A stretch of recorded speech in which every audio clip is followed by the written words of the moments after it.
सच्चिदानंद रूपाय विश्वोत्पत्त्यादि Hathaway तापत्रय विनाशाय श्री कृष्णाय वयं नमः। वागीशा यस्य वदने लक्ष्मीर्यस्य च वक्षसि यस्यास्ते हृदये संवित् तं नृसिंहम् अहं भजे। जन्माद्यस्य यतोऽन्वयादितरतश्चार्थेष्वभिज्ञस्वराट् तेने ब्रह्महृदाय आदिकवये मुह्यन्ति यत्सूरयः तेजो वारिमृदां यथा विनिमयो यत्र त्रिसर्गो मृषा धाम्ना स्वेन सदा निरस्तकुहकं सत्यं परं धीमहि। मैत्रेय उवाच भवो भवान्या निधनं प्रजापतेः असत्कृताया अवगम्य नारदात् स्वपार्षदसैन्यञ्च तदध्वर ऋभुभिः विद्रावितं क्रोधम् अपारमादधे। क्रुद्धः सुदष्टौष्टपुटः स धूर्जटिः जटां तटित्वह्नि सटा उग्र रोचिषम् उत्कृत्य रुद्रः सहसा उत्थितः हसन् गम्भीरनादः विससर्ज तां भुवि।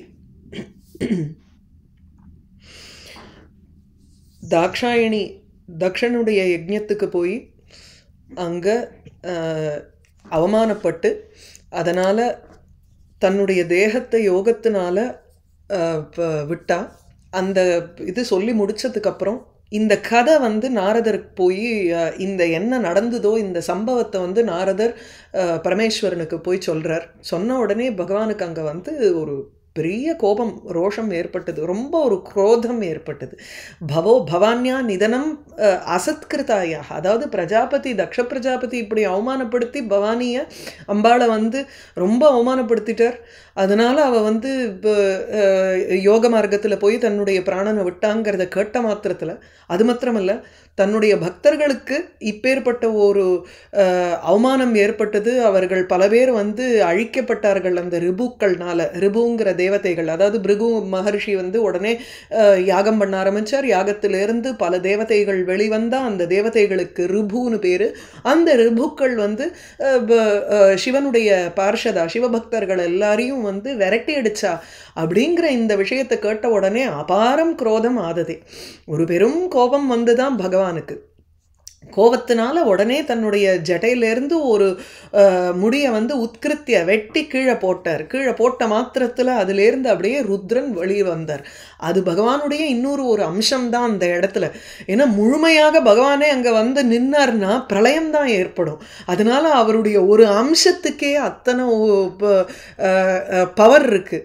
இதில் சிவலீலார்ணவத்தில் அகஸ்தியரை பற்றி வர்ணிக்கும் பொழுது சொல்லுவார், அகஸ்தியர் ருத்ரனுடைய ஒரு அம்சம். அவருடைய கோபத்தை கண்டு பல பேர் அங்கே பயப்பட்டா. துர்வாசரை பற்றியும் சொல்லுவார். துர்வாசரும் இப்போ இவருடைய சிவனுடைய அம்சம்னு சொல்லி, அதனால்தான் துர்வாசருக்கு சட்டுன்னு சீக்கிர கோபனாக சட்டுன்னு அவருக்கு கோபம் வந்துடுறதுன்னுட்டும். அந்த பிரளய காலத்துக்கு தேவையான ஒரு பாவம் அவர்கிட்ட இருக்கிறதுனால அதனுடைய ஒரு அம்சம் இருந்தால் இந்த இடத்துல தக்ஷ யஜ்ஞ விநாசம் ஏற்பட்டுரும். அப்படிங்கிறதுனால அங்கே ஒரு பெரிய சிம்மநாதத்தோட அங்கே ருத்ரன் எழுந்தார் அந்த ஜடாமுடியிலேருந்து. மேலே ததः அதிகாயः தனுவா ஸ்பிருஷன் திவம் சஹஸ்ரபாஹு கனருக் திரிசூரியதிருக் கராள தம்ஷ்ட்ரோ ஜ்வலதக்னிமூர்தஜः கபாலமாலி விவித உத்யத ஆயுதா. ததா பிறகு, அதாவது ஜட்டாயாக சகாஷாத்து, அந்த ஜட்டாமுடியிலிருந்து வெளிவந்தது ஒரு ருத்ரனுடைய ஒரு அம்சம் வெளில வந்தார். அவர் எப்படி இருந்தார்னா அதிகாயா. ஸோ அதிகாயா வீரபத்ரஹா ஜாத்தா இது சேஷகா. ஏன்னா இந்த இடத்துல ஜாத்தகாங்கிறதெல்லாம் போடலை, அவருடைய பெயர் என்னங்கிறதெல்லாம் இங்கே எழுதலை. நம்ம ஸ்ரீதர சுவாமி அதை சப்ளிமெண்ட் பண்ணுறார். ஸோ ததா அந்த ஜடாமுடியிலிருந்து அதிகாயா ஒரு பெரும் உருவத்தை கொண்டவரான வீரபத்ரன் வெளிவந்தார். அந்த வீரபத்ரன் எப்படி இருந்தாருங்கிற டிஸ்கிரிப்ஷன் தான் இங்கே மேலே. தனுவா தன்னுடைய சரீரத்தினால, தனுவா தன்வா தன்னுடைய தேகத்தினால, திவம் ஸ்பிருஷன்னு ஆகாசத்தை தொட்டுக்கொண்டு, அதாவது அப்படி விஸ்வரூபமாக எடுத்தார் உடனே ருத்ரன். சஹஸ்ர பாஹு 1000 கைகள், கனருக்குங்கிறச்சு கிருஷ்ணவர்ணகா, கன மேகம் மேகத்தினுடைய ருக்கு காந்தி, அந்த காந்தியை கொண்டதாக இருந்தார். திரிசூரிய திருக் 3 கண்கள் இருந்தன. ஆனால் 3 கண்ணுமே 3 சூரியன் பளிச்சுன்னு இருக்கிற மாதிரி இருந்துதான். அம்பாளுக்கு சொல்கிறச்சு அஹசூதே சவ்யம் தவனயனம் அர்க்காத்மகத்தையா திரியாமாம் மாமம் தே சிருஜதி ரஜினி நாயகத்தையாம்பர். ஒன்று வந்து சூரியன், இன்னொன்று சந்திரன், சந்திர சூரிய அனில, இப்படி 3 பிரகாசஸ்வரூபமாக 3 கண்கள் அப்படின்னு வர்ணிக்கிறது உண்டு. இங்கே ருத்ராவதாரத்துக்கு எப்படின்னா 3மே 3 சூரியனாக இருக்குது அப்படின்னா. ஏன்னா பிரளய காலத்தில் வந்து 12 ஆதித்யர்கள் ஒரே சமயத்தில் உங்களுக்கு வந்து உதிச்சு எரிவான்னு வர்ணிச்சிருக்கா புராணங்கள்லாம். அப்போ இங்கே வந்து 3 அழிவுக்கு ஒரு அம்சம் தானே வந்திருக்கு. ஸோ 12/3 தானே இங்கே, 12/4 தானே இங்கே வந்திருக்கு. ஸோ அதனால் 3 கண்கள் தான் அங்கே இருக்குது. அந்த 3 கண்களும் 3 சூரியன்கள் மாதிரி இருந்துதான். திரிசூரிய திருக்கு. கராள தம்ஷ்ட்ரஹா, பற்கள் வந்து கராளன்னா துங்காகாங்கிறார். நல்ல நீண்ட அந்த தெத்திப்பல் மாதிரி நல்ல நீண்ட கேனைன்ஸ் அவருக்கு, எல்லாமே பெரிய பெரிய பற்களாக இருந்தது. யமனுடைய வாய் அதில் வந்து கராள தம்ஷ்ட்ரான்னு பேர். ஏன்னா அப்படியே எல்லாத்தையும் வந்து தன்னுள்ள கடிச்சு முழுங்கிடுறான் அப்படின்னு ஒரு இமேஜரி நமக்கு. ஸோ அதுபோல் இங்கே வீரபாகுவுக்கும் வீரபத்ரனுக்கும் வந்து கராள தம்ஷ்ட்ராக நல்ல கொடூரமான பற்களை உடையவராக, ஜுவலத் அக்னி மூர்தஜா, ஜுவலத்து அக்னிஹி இவ மூர்தஜாக, அப்படியே ஜொலிக்கின்ற அக்னியை போல் தலைமுடி, ஜடாமுடி அப்படி இருந்தது. நல்ல செம்மட்டையாக இருந்தது, பார்க்கறதுக்கு அப்படியே அக்னியினுடைய ஜுவாலைகள் மாதிரி இருந்தது அவருடைய தலைமுடி. மூர்தஜா கபால மாலி, கபாலங்களை மாலையாக கொண்டிருப்பவர்.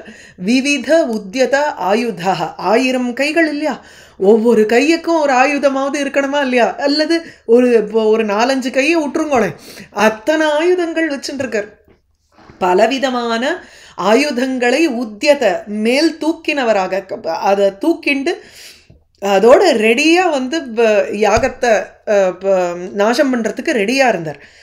ததோ அதிகாயா தனுவா ஸ்பிருஷன் திவம் சஹசிரபாஹு கனருக் திரிசூரியதிருக் கராள தம்ஷ்ட்ரஹா ஜ்வலதக்னி மூர்தஜா கபாலமாலி விவிதோத்யத ஆயுதா தம் கிம் கரோமி இதி கிருணந்தம் ஆஹ பத்தாஞ்சலிம் பகவான் பூதநாதः தக்ஷம் ச யஜ்ஞன் ஜஹி மத்பட்டானான் துவம் அக்ரணி ருத்ர பட்டாம்சகோ மே. தம் கிம் கரோமி இதி கிம் கரோமி இதி கிருணந்தம் தம், நான் என்ன பண்ணணும் அப்படின்னு சொல்லி கேட்டுட்டே இருக்கேன். அந்த கிங்கரஹான்னா கிம் கரோமின்னு கேட்டுட்டே இருக்கிறவனா, அதாவது நம்ம சொல்கிறதுக்கு முன்னாடி அப்படி தயாராக நிற்கிறது. Is ever ready to do things, அதுதான் கிங்கரஹான்னு சொல்லுவோம். கிங்கரன் அப்படின்லாம் சொல்கிறோம் இல்லையா. கிங்கரன்னு சர்வெண்ட்டுங்கிறோம். அதாவது நான் என்ன பண்ணட்டோன்னு வந்து வாலண்டரியாக வந்து கேட்டு அந்த காரியத்தை சீக்கிரம் முடிக்கிறவர், அப்படிப்பட்டவராக இருக்கார் இங்கே வீரபத்ரனும். ஸோ கிங் கரோமி, நான் என்ன செய்யணும் அப்படின்னு, இதி கிருணந்தம் தம் என்று கூறுகின்ற அவரை, அந்த வீரபத்ரனை, பகவான் பூதநாதா பத்த அஞ்சலிம் தம், கையை கூப்பிண்டு நான் என்ன செய்யணும்னு கேட்குறாராம் வீரபத்ரன். அவரை பகவான் பூதநாதா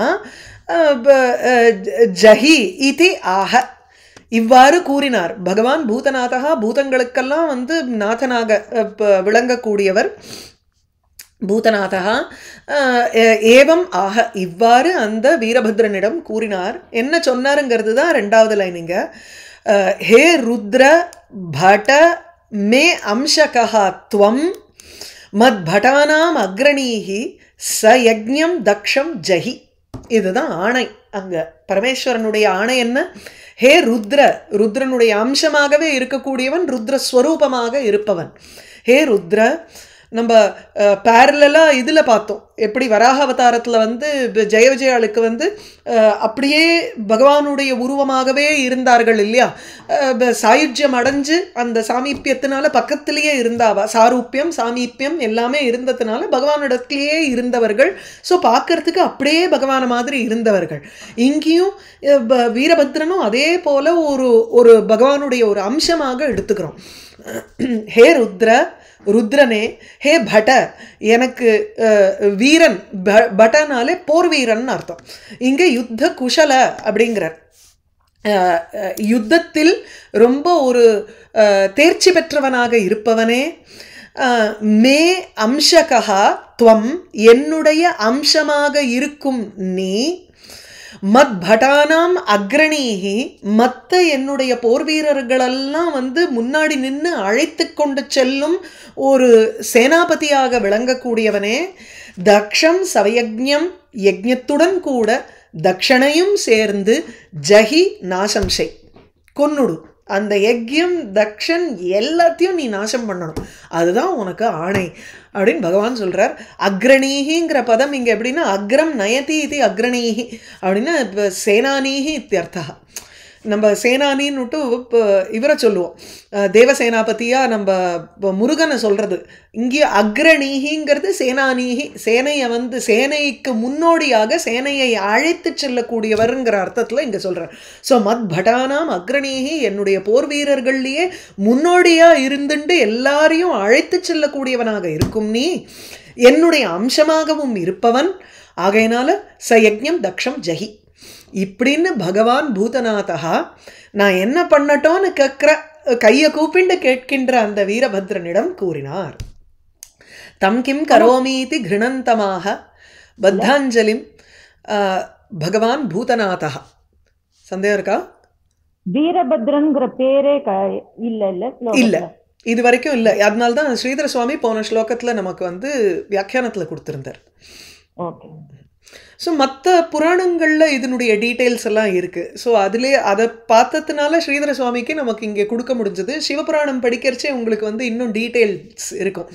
நமக்கு இங்கே ஃபோக்கஸ் வந்து விஷ்ணுவனுடைய அவதாரங்கள், அதில் அந்த என்ன சொல்கிறது வம்சாவளி அதெல்லாம் சொல்லிட்டு வரும்பொழுது நமக்கு வந்து தாக்ஷாயணி கதை இட் இஸ் அ பிரசங்காத் வரக்கூடிய ஒரு கதை, அதுதான். அதனால ஃபோக்கஸ் இங்கே ரொம்ப டீட்டெயில்ஸில் இருக்காது, அதுக்கே நிறையா இருக்குது இதில் சொல்கிறேன். தங்கிங் கரோமீதி கிருணந்தமாக பத்தாஞ்சலிம் பகவான் பூதநாதா தக்ஷம் சயஜ்ஞம் ஜஹி மத்பட்டானாம் த்வம் அக்ரணி ருத்ர பட்டாம்சகோமே. ஆக்ஞப்தः ஏவம் குபிதேன மன்யுனா ச தேவதேவம் பரிச்சக்ரமே விபும் மேனே ததாத்மானம் அசங்கரம் ஹசா மஹீயசாம் தாத சஹஸ் சஹிஷ்ணும். ஆக்ஞப்தः ஏவம் குபிதேன மன்யுனா ஆக்ஞப்தः சஹ, இவ்வாறு கோபத்தோடு இருக்கும் மன்யு. குபிதா கோபம்னாலும் மன்யுனாலும் ஒன்றா இருக்குது இந்த இடத்துல. கோபமடைந்த கோபத்தினாலும் இல்லை, மன்யுங்கிறது வந்து இப்போ பரமேஸ்வரனுக்கு ஒரு நாமாவாக எடுத்துக்கிறோங்க. அவர் தான் மன்யுகு அப்படின்னா கோப ரூபமாகவே இருப்பவர், அதனால் அவருக்கு பெயராக மன்யுன்னு சொல்கிறோம். ஆக்ஞப்தா ஏவம் ஆக்ஞப்தா, இவ்வாறு ஆணையிடப்பட்டவராக அந்த வீரபத்ரன் சஹா தேவதேவம் விபும் பரிச்சக்ரமே, தேவதேவம் அந்த தேவர்களுக்கெல்லாம் தேவனாக விளங்கக்கூடிய பரமேஸ்வரனை, விபு எங்கும் வியாபித்து இருக்கக்கூடியவரை, பரிச்சக்ரமே வலம் வந்தார், அங்கே பிரதட்சிணம் பண்ணி வந்தார். விபுன்னு சொல்லிட்டு பிரதட்சிணம் எப்படி பண்ண முடியும், எல்லா இடத்துலையும் இருக்காருங்கிறச்சு இங்கே ஒரு உருவமாக அங்கே இருக்கும் பொழுது அதை நம்ம சுற்றி இப்படி வரோம். பல அவதாரங்கள் இருக்கோ இல்லையோ பகவானுக்கு, அதில் விபுவாக இருக்கக்கூடியவராகவும் இருக்கார். அதனால தான் நம்ம வந்து உலகத்தையே சுற்றி உலகமயமாகவும் அவர் தான் இருக்காருங்கிறச்சு உலகத்தை சுற்றி வாங்கும் பொழுது பிள்ளையார் வந்து அப்பா அம்மாவை சுற்றி வந்தார் அந்த இடத்துல. இவரே தான், அந்த அம்சம்தான் இங்கே வந்து உருவெடுத்து வந்து இருக்குது. அதே அம்சம்தான் கோவிலில் உங்களுக்கு அர்ச்சாவதாரமாகவும் இருக்குது. ஸோ விபுவாக இருந்தாலும் எப்படி அவரை வலம் வர முடியும் அப்படின்னா முடியும். அது இந்த மாதிரி ஒரு உருவத்தில் பகவான் அங்கே உட்கார்ந்துட்டு இருக்கார். விபுவாக இருந்தால் கூட இங்கே தேவர்களுக்கு தேவனாக ஒரு உருவத்தை காண்பித்து கொண்டு அந்த உருவத்தை வீரபத்ரன் பரிச்சக்ரமே வலம் வந்தார். மேனே தது ஆத்மானம் அசங்க ரம்ஹசா மஹீயசாம் தாத்த சஹிஷ்ணும் சஹா சஹிஷ்ணும், அவரை அந்த ஹே தாத்தங்கிறது தாத்தா அப்பான்னுட்டு இப்போ இவரை அட்ரஸ் பண்ணுறார். மைத்ரேயர் தானே இங்கே வந்து விதுரருக்கு சொல்லின்னு இருக்கார். ஸோ அதனால் ஹே தாத்தா, அந்த வீரபத்ரனானவர் பகவானை ஒரு சஹா சஹிஷ்ணும், சஹாங்கிறச்சே பலத்தை பொறுத்து கொண்டு இருப்பவராக நினைத்தார். அந்த இடத்துல ஒரு நிமிஷம், ஹே தாத்தா இந்த மாதிரி மேனே தது ஆத்மானம் அசங்க ரம்ஹசான்னா தடையில்லா, ஓகே, பகவான் வந்து இவரை அப்படி நினைத்தார்னு எடுத்துக்கணும் இல்லையா. இல்லை தன்னை நினைத்தார்னு சொல்கிறார். ஒரு நிமிஷம். அசங்கம் அப்பிரதிஹதம் சோடும் க்ஷமம் மேனே ஆத்மானம் மேனே. அப்பொழுது ததா அப்பொழுது ஆத்மானம் மேனே. சரி சரி, ஒரு நிமிஷம். எல்லாமே சஹா பேரும் இல்லை, யார் யாரை நமஸ்காரம் பண்ணுறா, யார் யாரை பற்றி நினைக்கிறாங்கிறது ஒரு கன்ஃபியூஷனில் இருந்தது. ஒரு நிமிஷம். ஸோ இப்போ மன்யுனா குபிதேன மன்யுனா ஏவம் ஆக்ஞப்தா சஹா தேவதேவம் விபும் பரிச்சக்கிரமே, அது ஒரு சென்டென்ஸ்.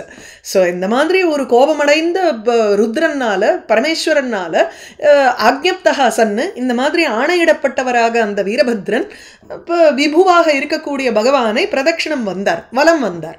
அது ஆச்சு. அப்பொழுது ததா அந்த சமயத்தில் வீரபத்ரன் தன்னை எப்படி நினைச்சுட்டார்னா, மஹீயசாமபி சஹா சகிஷ்ணும் அசங்க ரம்ஹசா ஆத்மானம் மேனே. அசங்க ரம்ஹசா, ஒரு பெரிய ஒரு பற்றுதல். அதாவது அசங்கங்கிறச்சு யூஸ்வலி சங்கம்ங்கிறது அட்டாச்மெண்ட்டும்போம், அசங்கன்னா டிட்டாச்மெண்ட்டுன்னு சொல்கிறோம். இந்த வேகம் அவர்கிட்ட இருக்கக்கூடிய ஒரு வேகம் வந்து it is not because of ஒரு அட்டாச்மெண்ட்டுனால வரக்கூடிய ஒரு வேகம் இல்லை. ஸ்ரீதர சுவாமி வந்து அதை டிரான்ஸ்லேட் பண்ணுறது எப்படி அவர் பண்ணுறாருன்னா, அப்பிரதிகாத்தம்ங்கிறார். அசங்கம்னா ஒரு தடை இல்லாமல் இருக்கக்கூடிய ஒரு வேகத்தை கொண்டவர்னு சொல்கிறார். இதை வந்து வேற விதமாக பார்த்தோம்னா சங்காத்து ரம்ஹா, சங்கத்தினால வரக்கூடிய ஒரு வேகம் அப்படி இல்லைங்கிறார். அசங்க ரம்ஹா. இது வந்து ஒரு ஏன்னா இம்மீடியட்டாக அந்த சுச்சுவேஷனை பார்க்கும் பொழுது ஒரு அட்டாச்மெண்ட் இருக்கிறதுனால அதுலேருந்து வரக்கூடிய டிசப்பாயின்மெண்ட்டில் ஒரு கோபம் வருது, அந்த கோபத்தினால ஒரு வேகம் வருது. இது சாதாரணப்பட்ட மனுஷர்களுக்கு. ஆனால் அந்த சமயத்தில் வீரபத்ரனுக்கு வந்து தன்னை பற்றி எப்படி நினைக்கிறார்னா அசங்க ரம்ஹசா, இது வந்து சங்கமே இல்லாத பற்றுதலே இல்லாமல் வரக்கூடிய ஒரு வேகமாக தோன்றினார். This is not because of any attachment. ஏன்னா பொதுவான மக்களுக்கு தான் அந்த மாதிரி ஒரு அட்டாச்மெண்ட் இருக்க முடியும், ஈஸ்வரனுக்கு அந்த மாதிரி ஒரு வேகம் வரணுங்கிற அவசியம் இல்லை. அப்போ அசங்க ரம்ஹசா தேன ஆத்மானம் ஏவம் மேனே, தானே தன்னை பற்றி இப்படி நினைச்சுட்டார். எப்படி நினைச்சுட்டார்? மஹீயசாம் சஹா பலத்தை, பெரியோர்களினுடைய பலத்தை, சோடும் க்ஷமம், அதை பொறுத்து கொள்வதற்கு ஒரு ஆட்டிடியூட் இருக்கிறதாக தன்னை நினைச்சுட்டார். சரியா? அதாவது மஹீயசாம் பலவான்களினுடைய சஹா வலிமையை, அந்த பலத்தை சகிஷ்ணும் தாங்க திறமையுடையவராக மேனே கருதினார். யார? தன்னைத்தானே. தனக்கு வந்து அந்த ஒரு தடையற்ற பலம் இருக்கிற காரணத்தினால யாருமே தன்னை வந்து எதிர்க்க முடியாது அப்படின்னு நினைச்சுட்டார். அல்லது இது வந்து ஒரு சங்கத்தினால வரக்கூடிய வேகமாக இருந்ததுன்னா அதுக்கு டெஃபினட்டாக there is an emotional aspect to it. அந்த இமோஷ்னல் ஆஸ்பெக்ட் அவருக்கு கிடையாது பகவானுக்கு அந்த இடத்துல. கரெக்டிங் த ரைட் அதை தவிர, கரெக்டிங் த ராங் அதை தவிர வேறு எதுவுமே மைண்டில் இல்லையே அவருக்கு. அதனால இந்த வேகம்ங்கிறது is not prompted by any attachment. அப்படி இருக்கிறதுனால எப்பேற்பட்ட ஒரு பெரிய ஒரு பலவசாலியாக இருந்தாலும், அந்த ரிபுக்கள் வெளில வந்தாலே அந்த ரிபுக்கள் மாதிரி இருக்கக்கூடிய அந்த பலசாலியாக இருந்தாலும் மஹீயசாம் அவர்களுடைய சஹா பலத்தை சகிஷ்ணும் சோடும் க்ஷமம், அதை பொறுத்துக்கிறது, அதை எதிர்க்கிறதுக்கு ஒரு குவாலிட்டி அவருக்கு இருந்ததுன்னு தான் நினைச்சுட்டார் வீரபத்ரன். புரியுறதா? ஸோ ஆக்ஞப்த ஏவம் குபிதேன மன்யுனா ச தேவதேவம் பரிச்சக்கிரமே விபும் மேனே ததா ஆத்மானம் அசங்கரம்ஹசா மஹீயசாம் தாத சஹ சகிஷ்ணும். Just had a question on that Asanga Ramhasa. Abdina, it was not so much by way of an emotional reaction to the situation, but swabhavikataya eva tasya akritihi va. ஆமா, ஏன்னா அவர் வந்து if he had reacted to something then it would have been வேற ஏதோ ஒரு பெரிய லெவல்ல வந்திருக்கும் இல்லையா? அது அந்த மாதிரி பண்ணல. அதனாலதான் தன்னுடைய ஜடாமுடியனுடைய ஒரு அம்சம்னா பார்த்துக்கோங்களேன் பகவானுடைய ஒரு ஸ்வரூபத்துல. ஸோ அந்த அம்சம் இஸ் ஜஸ்ட் எ பியோர் வேகம், அவ்வளவுதான். விதவுட் பகவானுக்கு இருக்கிற அந்த மைண்டில் இருக்கிற அந்த ஒரு துக்கமோ அதெல்லாம் அங்க வீரபத்ரன்ட்ட டிரான்ஸ்லேட் ஆகல. இங்க ஆத்மாராமஸ்யன்னு டிப்பணியில போட்டிருக்கேன். எதுக்கு? ஆத்மாராம் டிப்பணியில அசங்கத்துக்கா? ஆத்மாராமஸ்ய ஓ, பார்க்கலையே, பார்க்குறேன். அசங்கஸ் அதான் நீங்க சொன்னதுதான் ஆத்மாராமஸ்ய. ஓ, சரி சரி, ஓகே. அந்த ஆத்மாராம் ருத்ரஸ்ய ரம்ஹசா அசங்கஸ்ய ஆத்மாராமஸ்ய ருத்ரஸ்ய ரம்ஹசா. அப்பா, ஓகே, நம்ம சொன்னது கரெக்டாக இருக்கு. ஓ, குட் குட் குட். அசங்கஸ்ய ஆத்மாராமஸ்ய ருத்ரஸ்ய ரம்ஹசா. ஆமாம். ஸோ ஆத்மனி ரமதே இதி, அவருக்கு வந்து அந்த அந்த மனசனுடைய சம்பந்தம் இல்லாததுனால அங்கே வந்து சங்கமங்கிறது கிடையாது இல்லை? அதனால பியூட்டிஃபுல். ஓகே. ஸோ ஆக்ஞப்த ஏவம் குபிதேன மன்யுனா ச தேவதேவம் பரிச்சக்ரமே விபும் மேனே ததாத்மானம் அசங்கரம் ஹசா மஹீயசாம் தாத சஹா சஹிஷ்ணும் அன்வீயமானஸ் சதுருத்ரபார்ஷதைः பிருஷம் நதத்பிः व्यनदत् சுபைரவம் உத்யம்ய சூலம் ஜகதந்தகாந்தகம் ச பிராத்ரவத் கோஷண பூஷணாங்கிரிஹி சஹா பிராத்ரவத். அந்த வீரபத்ரன் வந்து ஓடினார் அங்கே. எப்படி எதை வச்சுட்டுன்னா சூலம் உத்யம்ய, கையில் சூலத்தை தூக்கிண்டு பின்னாடி வந்து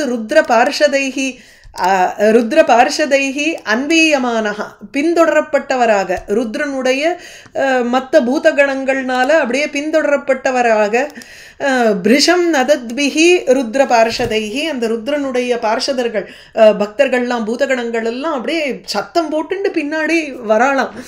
சீனை நினச்சி பார்த்தாலே இதுவாக இருக்குது இல்லை?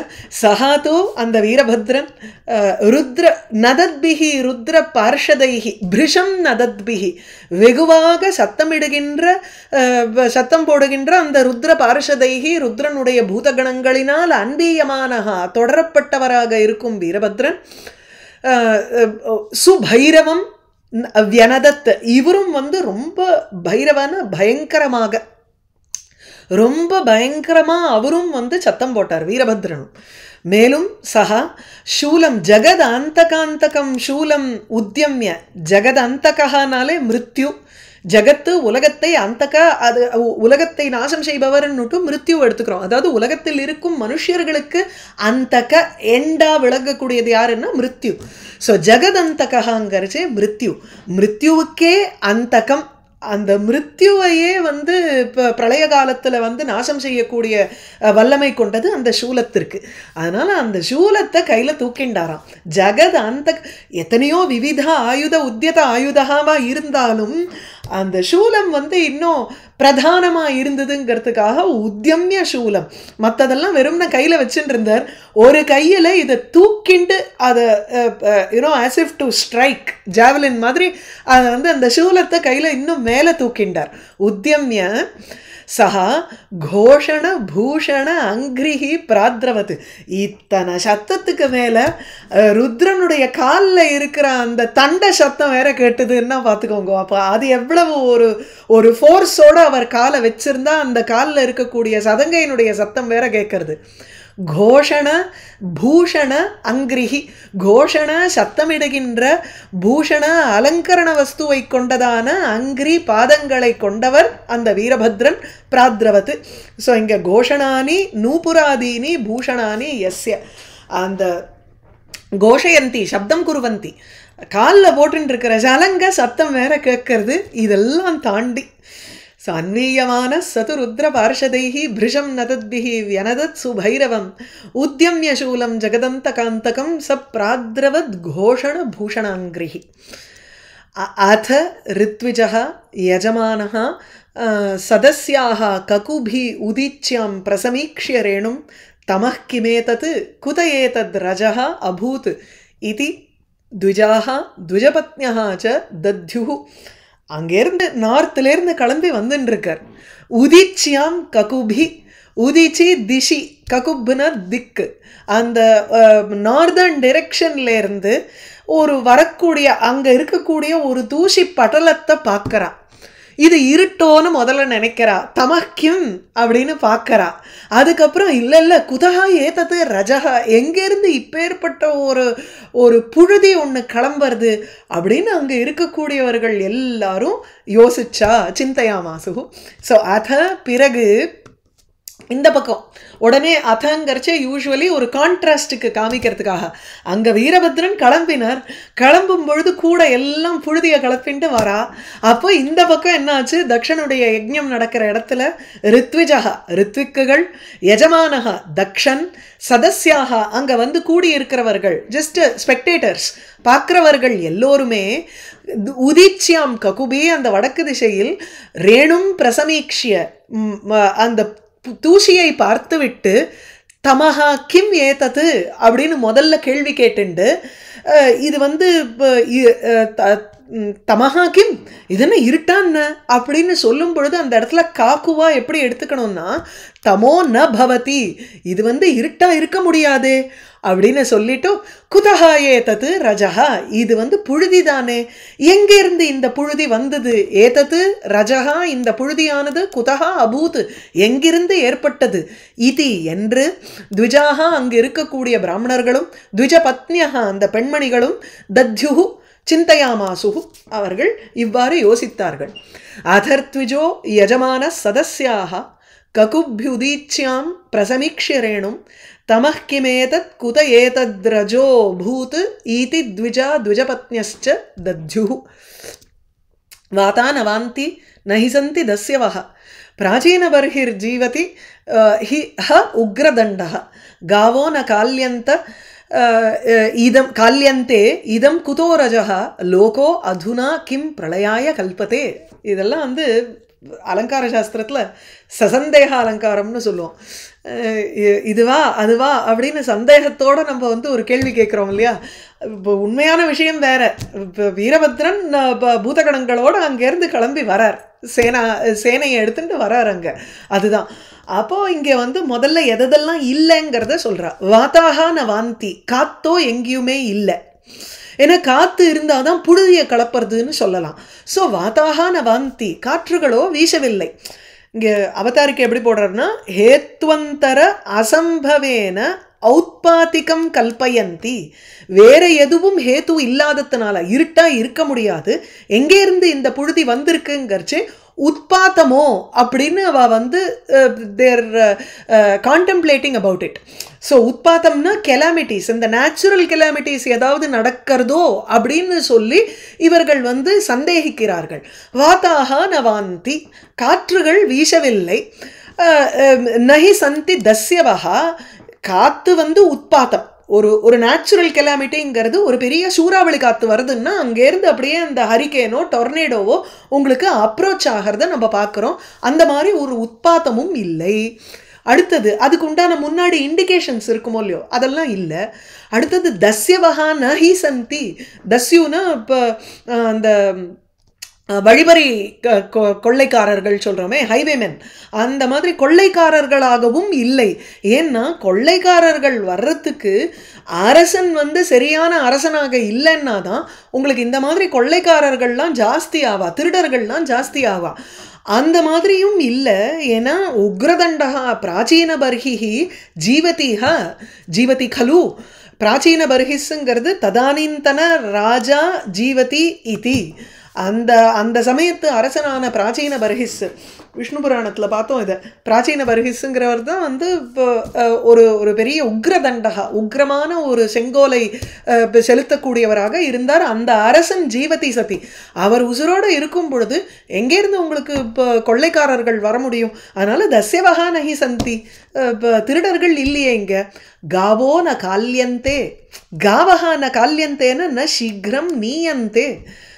பொதுவாக பசுமாடு கோதூளி நேரம்னு சொல்கிறோம் இல்லையா, 5 மணி வாக்கில் அந்த சாயந்தர வேளையில் சந்தியா வேளைக்கு முன்னாடி கோதூளி நேரம்ங்கிறோம். அந்த கோதூளி நேரம்னா மாடுகளெல்லாம் வந்து காட்டுக்கு அழிச்சுன்னு போயிட்டு அதை திருப்பி ஓட்டின்னு வரும் பொழுது அந்த பசுமாட்டினுடைய குழம்புலேருந்து கிளம்புற அந்த கோதூளி வந்து மேலே பட்டால் அது பெரிய புண்ணியம்னு பேர். அந்த சமயமாக இருந்தாலாவது இதெல்லாம் யாரோ ஒருத்தர் பசுமாட்டை ஓட்டின்ட்டு வரான்னாவது சொல்லலாம். இப்போ அந்த சமயமும் இல்லை, இது ரொம்ப சீக்கிரமான வேலை. அதனால காவஹா ந கால்யந்தே சீக்கிரமாக அழைக்கப்படுகின்றன அல்ல. ஸோ இது வந்து கலயந்தி அப்படின்னா இப்போ இதில் இருக்க கர்த்தரியில் இருக்க கால்யந்தே ஸோ கலி காமதேனோம்போ எந்த அர்த்தத்தில் வேணாலும் நம்ம யூஸ் பண்ணிக்கலாம் அந்த தாத்துவை. அதனால் கால்யந்தேங்கிறச்சே நீ அந்தேங்கிற அர்த்தத்தில் எடுத்துக்கிறார். அப்போ பசுமாடா வந்து அழைக்கப்படுகின்ற பசுமாட்டை யாரோ ஓட்டின்ட்டு வராளா என்ன, அதுவும் இல்லையே. ஸோ காவஹா ந கால்யந்தே இதம் குதஹா ரஜஹா லோகஹா அதுனா கிம் பிரளயாய கல்பதே. குதஹா இதம் ரஜஹா, எங்கேருந்து இந்த புழுதியானது வந்தது? கடைசி ஆப்ஷன் என்னன்னா அதுனா லோகஹா கிம் பிரளயாய கல்பதே, பிரளயத்துக்கு ரெடி ஆயின்னு இருக்கா என்ன, பிரளயத்தை நோக்கி செல்கிறதா என்ன அப்படின்னுட்டு எல்லாரும் வியக்கிறா. கிட்டத்தட்ட அந்த மாதிரி தானே உங்களுக்கு வீரபத்ரன் வந்து பிரளய காலத்து ருத்ரனுடைய ஒரு அம்சம்ங்கிறதுனால கடைசி ஆப்ஷன் தான் ஆல்மோஸ்ட் கரெக்டாக இருக்கிற மாதிரி இருக்குது. இந்த லோகமே என்ன பிரளயத்துக்காக, பிரளயத்தை குறித்து செல்கிறதா? வாதான வாந்தி நஹிசந்தி தஸ்யவஹா பிராச்சீன வர்ஹி ஜீவதி ஹோக்ரதந்தா. ஹங்கிறது கிலங்கிற அர்த்தத்தில் எடுத்துக்கிறோம். அவ்வியம் காவோ ந கால்யந்தே இதம் குதஹா ரஜஹ லோகோதுனா கிம் பிரளயாய கல்பதே. பிரசூதி மிஸ்ராஹ ஸ்திரியः உத்விக்னசித்தாः ஊச்சுः விபாகோ விருஜினஸ்யைவ தஸ்ய யத் பஷ்யந்தீனாம் துஹித்ருணாம் பிரஜேஷः சுதாம் சதீம் அவதத்யௌ அநாகாம். அநாகாம் இது வந்து கட்டாயம் பெண்களினுடைய ஒரு தாட் ப்ராசஸ் எப்படிங்கிறத சொல்கிறார். அதாவது பிரசூதி மிஸ்ராஹா, பிரசூதிங்கிறது தக்ஷனுடைய பத்னி. பிரசூதி, ஆகூதி, தேவஹூதி இல்லையா, 3 பேர். தேவஹூதி அவ, பிரசூதிங்கிறது இங்கே தக்ஷபத்னி. ஸோ பிரசூதிங்கிற தக்ஷபத்னியானவள் சா மிஸ்ராங்கிறச்சே முக்கியாக அவள் முதலியவர்கள். ஸோ பிரசூதி முதலிய அங்கே அசம்பிளாக இருக்கிற அந்த பெண்கள்லாம் இருக்காளே, அங்கு கூடி இருக்கக்கூடிய ஸ்திரீயா பெண்கள் எல்லோருமே உத்விக்ன சித்தாக, உடனே மனசில் இந்த மாதிரி ஒரு அகாலத்தில் ஒரு விஷயம் நடக்கும் பொழுது இது வந்து நம்மளுடைய ஒரு விவகாரமாகவும் இருக்கலாம். இப்போ ஆதி பௌத்திகமாக இல்லைன்னா, ஏன்னா வாதாகான வாந்தி தஸ்யவகான சந்தி, இந்த உத்பாத்தமும் இல்லை, இந்த மாதிரி விஷயங்கள்லாம் இல்லைங்கும் பொழுது நம்மளுடைய வினை தான் இது, நம்மளுடைய செயல்னால தான் இந்த மாதிரி ஒரு விஷயம் ஏற்படுறது அப்படிங்கிறத தீர்மானம் பண்ணுறான். பிரசூதி மிஸ்ராஹ ஸ்திரியா, பிரசூதி முதலிய பெண்கள், உத்விக்ன சித்தாக, உத்விக்ன ரொம்ப ஒரு கலக்கமடைந்த மனதை கொண்டவர்களாக, தஸ்ய விருஜினஸ்ய ஏவ விபாகः இது ஊச்சுஹு. அந்த பாபி விருஜினஹாங்கிறச்சே பாபியான தக்ஷனுடைய விபாகः பரிணாமம்தான் இது அப்படின்னு அவர்களுக்குள் பேசிக்கொண்டார்கள். ஊச்சுஹு யத் பஷ்யந்தீனாம் துஹித்ருணாம் பிரஜேஷः சுதாம் சதீம் அநாகாம் அவதத்யௌ தஸ்ய விருஜினஸ்ய ஏவ விபாகः. ஸோ இது எந்த ஒரு பாபத்தினுடைய விபாக்கம் பரிபாக்கம்னா, எந்த ஒரு பாபம் அந்த பிரஜேஷக அவன் செய்தானோ, அதாவது பிரஜைகளுக்கெல்லாம் ஈசனாக இருக்கக்கூடிய பிரஜாபதியாக இருக்கும் தக்ஷன், பஷ்யந்தீனாம் துஹித்ருணாம் தன்னுடைய பெண்கள் எல்லோரும் பார்க்கின்ற பொழுதே, அந்த பஷ்யந்தீனாம் இது தஸ்யாக துக்க ஆதிக்கம் சொல்கிறார். அது மற்ற பெண்களெல்லாம் பார்த்துட்டு இருக்கிறச்சே அந்த ஒரு பொண்ணை மாத்திரம் அவமானப்படுத்தினான்னா அந்த பொண்ணுக்கு இன்னும் எவ்வளவு துக்கம் இருக்கும். அதுதானே நடந்தது சதிக்கு அந்த இடத்துல. அதுக்காக அவ சொல்கிற பஷ்யந்தீனாம் துஹித்ருணாம், அங்கே வந்து எல்லா பெண்களும் பார்த்து கொண்டே இருக்கும் பொழுது அவள்லாம் பார்த்துட்டு இருக்காளேன்னு கூட பொருட்படுத்தாமல், அந்த இடத்துல ஷஷ்டி அநாதர ஷஷ்டி, பார்த்துட்டு இருக்காங்கிறது கூட இது பண்ணாமல் பொருட்படுத்தாமல், சுதாம் சதீம் அநாகாம் தவறே செய்யாத அந்த பெண். மாப்பிள்ளைட்ட பிரச்சனைன்னா இங்கே பெண்ணிட்ட என்ன, வந்தவளை ஒழுங்காக அவர் வரவேற்கலாமோ இல்லையோ, அவளுக்கு மரியாதை கொடுத்துருக்கலாமோ இல்லையோ, சிவனிடத்துல தானே கோவம், அது தனியாக இருந்துட்டு போகலாமோ இல்லையோ, அவரோ இங்கே மூஞ்சியை காமிக்கல இல்லை, அப்போ அந்த பெண்ணை வந்து நன்னா ட்ரீட் பண்ணலாமோ இல்லையோ, அதுவும் பண்ணலை. ஸோ அநாகாம் தவறே செய்யாத அந்த பெண்ணை, அநாகாம்ங்கிறச்சு அநாகசம்னு அர்த்தம், அகஹான பாபம்னு அர்த்தம், பாபமே செய்யாத தவறே செய்யாத சுதாம் தன்னுடைய பெண்ணான, எத்தனை அட்ஜெக்டிவ் அங்கே, பரிகர அலங்காரம் பாபம் செய்யாதவளுக்கு இந்த மாதிரி ஒரு அவமானம் தகும் அல்ல, தகாது இல்லையா? தன்னுடைய பெண்ணாக வேற போயிட்டா சுதா சா. அப்படி இருக்கிறச்சே அவளிடத்துல போய் இப்படி வந்து தவறு பண்ணலாமா, அவமதிக்கலாமா அவளை? அதுவும் அங்கே தப்பு. சதி வேற, சதிங்கிறச்சே சத் ஸ்வரூபமாக இருக்கக்கூடியவள் அவள். அவளிடத்துல தவறுங்கிறதே ஒட்ட முடியாது. அப்பேற்பட்ட அம்பாளுக்கு வந்து போய் அவதத்தியோ அவமானம் செய்தார், அவஜாதவான். அநாகாம் தவறற்ற சுதாம் தன் பெண்ணான சதீம் சதியை அவமதித்தார். யாரு? பிரஜேஷா, பிரஜாபதியான தக்ஷன். இது யத் பாபம், அப்படிங்கிற ஒரு பாபம் விருஜினம் இருக்கே, அந்த தஸ்ய விருஜினஸ்ய, அந்த பாபத்தினுடைய விபாகா, இது அந்த பாபத்தினுடைய ஒரு பரிபாகம் தான் இது, அதனுடைய மாறுதல் பரிணாமம் தான் இது. இந்த மாதிரி ஒரு புழுதி கிளம்பிட்டு வருது. அவளுக்கு பின்னாடி இன்னும் வீரபத்ரனை பார்க்கல, அதுக்கு முன்னாடியே இந்த மாதிரி ஒரு கெட்ட சகுனம் மாதிரி தானே அது இருக்கு, அதனுடைய விபாக்கமாக தான் இது இருக்குன்னு பேசிக்கிறான். பிரசூதி மிஸ்ராः ஸ்திரியः உத்விக்னசித்தாः ஊச்சுः விபாகः விருஜினஸ்யைவ தஸ்ய யத் பஷ்யந்தீனாம் துஹித்ருணாம் பிரஜேஷः சுதாம் சதீம் அவதத்யோ அநாகாம். यस्तु अंतकाले व्युप्त जटा कलापः स्वशूल सूची अर्पित दिग्गजेन्द्रः वितत्य नृत्यति उदित अस्त्र दोर्ध्वजान् उच्च अट्टहासः उच्चाट्टहासस्तनयित्नु भिन्न दिक् अमर्षयित्वा तम् असह्यतेजसं मन्युप्लुतं दुर्विषहं भ्रुकुट्या कराल दंष्ट्राभिः उदस्तभा गणं சியாத் ஸ்வஸ்திகிம் கோபயதோ விதாத்துஹு. இந்த ரெண்டு ஸ்லோகமும் சேர்த்து வந்துடும். ஏன்னா யஹான்னு இந்த ஸ்லோகத்தில் ஆரம்பிக்கிறது, தம் அப்படின்னு ரெண்டாவது ஸ்லோகத்தில் எத்தத்து சாமியம் வரணும். எந்த ஒரு பகவான் ருத்ரனை பற்றி இங்கே சொல்ல வரார், அதுக்கு அவதாரிக்கையை பார்த்துட்டு அங்கே வருவோம். நச்ச இதம் சுதௌ அவஜ்ஞா மாத்திரம் கிந்து ருத்ரௌ அவஜ்ஞானம் அபி ருத்ர அவஜ்ஞானம் ச அதஹா ந அஸ்ய பத்ரம் பவிஷ்யதி இது ஆகு. அங்கே அந்த பிரசூதி மிஸ்ராக அவர்கள் தான் பேசுகிறா. இது வந்து வெறும்னா பெண்ணை வந்து அவமானப்படுத்தினதுங்கிறது முதல் பட்சம். அடுத்தது ரெண்டாவது என்ன, பகவானையும் வந்து அவமானப்படுத்தியிருக்காரு. ஆகையினால இது வந்து நல்லதுல போய் முடிய போறதில்லை.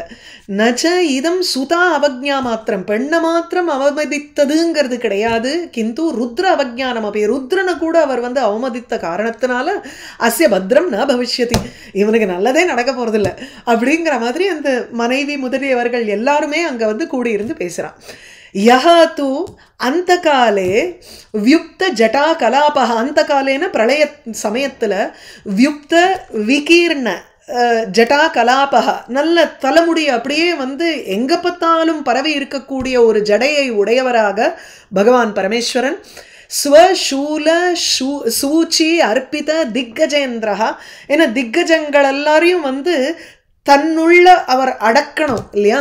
அந்த உலகங்கள் அதை காக்கக்கூடிய லோகபாலர்கள் திக்கஜங்கள் எல்லாத்தையும் தன்னுடைய சூலத்திற்கு வசமாக்க ஆக்கி தன்னிடத்தில் அவர் வந்து அப்படியே ஒடுக்கணும். அதுதான் பகவானுடைய பிரளய காலத்து வேலை, இங்கே ருத்ரனுடைய வேலை. அது பண்ணும் பொழுது இந்த இடத்துல இந்த அட்ஜெக்டிவ் எதுக்காக சொல்றாருன்னா, எவ்வளவு ஒரு சாமர்த்தியம் ருத்ரனுக்கு இருக்கு, எப்பேற்பட்ட பலசாலி, எப்பேற்பட்ட ஈஸ்வரன் அவன் அப்படிங்கிறத காண்பிக்கிறதுக்காக இந்த ஸ்லோகம். ஸ்வசூல, தன்னுடைய சூலம் அப்படிங்கிறது ஒரு சூலசிய சூச்சியாம், அதனுடைய அந்த மொனை இருக்கு இல்லையா, மொனை சூச்சினாலே நீடல்னு அர்த்தம். இங்கே வந்து இந்த இடத்துல சூச்சிங்கிறத அக்ரபாகம்னு எடுத்துக்கிறோம்.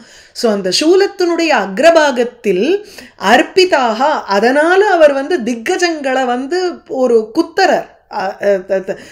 இப்போ திக்கஜங்களுக்கு வந்து பிரேரணை பண்ணுறதுன்னு எடுத்துக்கலாம், இதை வந்து அழிக்கிறதுக்கு உண்டான ஒரு விஷயம்னு எடுத்துக்கணுங்கிற அவசியமும் இல்லை. யானைக்கு எப்படி நம்ம வந்து அங்குஷம் கொடுத்து இந்த மாஹோத்து வந்து அந்த யானையை வேலை பண்ண வைக்கிறாரோ, அந்த மாதிரி பகவான் இங்கே வந்து திக்கஜங்கள் தன்னுடைய வேலையை செய்வதற்கு இவர் தான் வந்து ஒரு அங்குஷம் மாதிரி தன்னுடைய சூலத்தை பிரயோகம் பண்ணுறாருன்னு வச்சுக்கலாம். ஏன்னா பகவான் தானே உங்களுக்கு எல்லாரையும் அவரவரை ஆட்டி வைக்கிறவரும் அவர் தான். அப்போ ஆட்டி வைக்கிறாருன்னா இந்த இடத்துல திக்கஜங்களை திக் யானைகள் அவரை அந்த பரிபாலனம்ங்கிற காரியத்தை பண்ணணும்னா அதுக்கு ஒரு ஒரு மாகோத்த அங்குஷம் மாதிரி வந்து வச்சு ப்ராடிங் பண்ணணுமோ இல்லையோ, அப்போதானே அது வேலையை செய்யும்.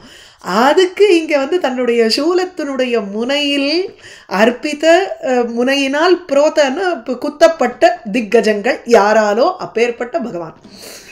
திக்கஜமே ரொம்ப பெருசுன்னு பேர்.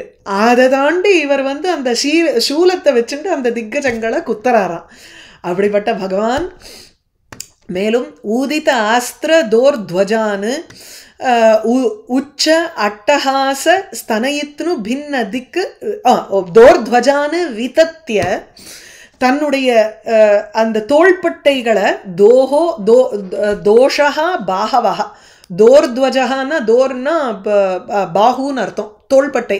அந்த தோள்பட்டை தான் வந்து அப்படியே கொடிக்கம்பம் மாதிரி இருக்கு. பிரளயத்துக்கு வந்து ஒரு கொடிக்கம்பம் நாட்டினா எப்படின்னா பகவான் வந்து தன்னுடைய தோள்பட்டைகளெல்லாம் கைகள் எல்லாத்தையும் விரிச்சுண்டு அவர் வந்து டான்ஸ் ஆடுறாரு இல்லையா, அதுதான் வந்து ஒரு பெரிய பதாகா மாதிரி இருக்கு, கொடி மாதிரி இருக்கான் அவருடைய கைகள், விரிந்த கைகள். ஸோ தோர் துவஜான அந்த கைகளில் அவர் என்ன வச்சுட்டு இருக்கார், ஊதித்த அஸ்திர, பலவிதமான அஸ்திரங்களை கையில் வைத்துக்கொண்டு அப்படி அந்த கைகள் வந்து ஒரு பதாகா மாதிரி இருக்கக்கூடிய அந்த கைகளை விரித்து விதத்திய நிருத்தியதி, அவர் அப்படியே விரித்து கொண்டு அவர் நடனம் ஆடுகிறார் அந்த பிரளய காலத்தில். அந்த காலே நிருத்தியதி அப்படிப்பட்டவர். மேலும் உச்ச அட்டஹாச ஸ்தனயித்னு பின்ன திக்கு, உச்சமாக நல்ல உறக்க ஒரு அட்டஹாசம் செய்கிறார். அட்டஹாசம்னாலே பகவானுக்கு தான் அது பொருந்தும். அந்த அட்டஹாசம்ங்கிறது கடோரமான ஒரு சிரிப்பு, பயங்கரமான ஒரு சிரிப்பு பகவானுக்கு. அந்த சமயத்தில் அவருக்கு வேலை வந்துருத்தோ இல்லையோ, இத்தனை நேரம் அவர் வந்து சமாதி நிலையில் இருந்தவர், இப்போ அவருக்கு வந்து ஒரு ரஜோகுணமும் தமோ குணத்தையும் மேற்கொண்டு அவர் வந்து வேலையை புரியணும். அதனால அதுக்குண்டான ஒரு அனுபவங்கள் இந்த இடத்துல. ஸோ உச்ச அட்டஹாசம், பெருத்த ஒரு சிரிப்புடன், ஸ்தனயத்னு பின்ன திக்கு, அந்த அவருடைய அட்டஹாசம்ங்கிறது தான் கர்ஜனை, மேக கர்ஜனை மாதிரி இருக்கக்கூடிய ஒரு சிரிப்பு. அந்த சிரிப்பினால் பின்ன திக்கு, எல்லா திக்குகளும் அப்படியே செதறி அடிக்கிற மாதிரி இருக்கு அவருடைய சிரிப்பு. பின்னனால விதீர்ண, செதறதுன்னு அர்த்தம். ஸோ எப்படி அந்த காலே யஹா, எந்த பகவான் அந்த காலத்தில் பிரளய காலத்தில் தன்னுடைய ஜடைகளை விரித்து கொண்டு தன்னுடைய சூலத்தினால் திக்கஜங்களை இது பண்ணி இந்த தொரட்டியால் போட்டு குத்துறா மாதிரி இவரும் வந்து அதை ப்ராட் பண்ணிட்டு அப்படி அட்டஹாச உச்ச அட்டஹாச ஸ்தனயித்னு பின்னதுக்கு அவருடைய ஒரு பெரும் அட்டஹாசம் எனும் ஒரு கர்ஜனையினால திக்குகளெல்லாம் செதறி அடிச்சுண்டு உதித அஸ்திர தோர்த்வஜான்னு அஸ்திரங்களை தூக்கின கைகள் எனும் ஒரு கொடிகள், அந்த கொடிகளை விரித்து கொண்டு விதத்திய நிருத்தியதி நடனம் ஆடுகிறாரோ. ருத்ர அவமானம்ங்கிறதுக்கு முதல்ல ருத்ரனுடைய ஒரு டிஸ்கிரிப்ஷன் இருக்கணுமோ இல்லையோ, இப்பேற்பட்ட ருத்ரனை போய் அவமானப்படுத்தினாரே அப்படின்னு வருது. அப்பேற்பட்டவரை கோபமூர்த்தினா கோபம் அடைய செய்தால் இப்போ உங்களுக்கு வந்து யாருக்கு நல்லது நடக்கும் அப்படின்னு கேட்க போகிறார். இந்த ஸ்லோகத்துலேருந்து அடுத்த கிளாஸில் பார்ப்போம். ஆகீஷா எஸ்ய வதனே லக்ஷ்மீர் எஸ்ய ச வக்ஷசி எஸ்யாஸ்தே ஹிருதயே சம்வித் தம் நிருசிம்ஹம் அஹம் பஜே. ಧನ್ಯವಾದ ಭಗಿನಿ. Okay, Thank you. பார்ப்போம். Thank you, Bhagini.